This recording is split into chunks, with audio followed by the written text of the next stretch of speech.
সানডেটা শুরু হওয়ার কথা ছিল একরকমভাবে, আর হলো আরেক রকম। আমি আর দেবব্রত প্ল্যান করেছিলাম যে দুজনে মিলে গঙ্গার ঘাট ঘুরতে যাব সকালবেলা।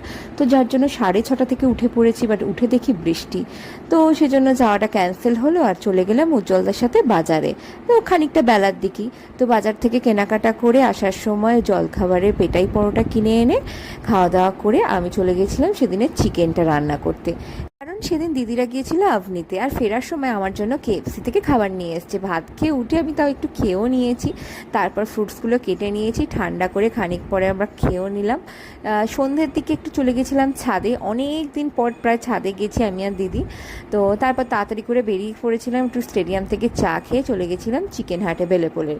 ওখান থেকে খেয়ে বাড়িও চলে এসেছি তাড়াতাড়ি, কফি বানিয়ে সোজা কেকেআরের ম্যাচ দেখতে বসে গেছি। আর ম্যাচটা যেহেতু অনেক রাত্রে শেষ হয়েছে তার জন্য মা শুয়ে পড়েছিল, খাওয়া দাওয়া করে আমাকে বাসন মেজে তারপর শুতে হয়েছে।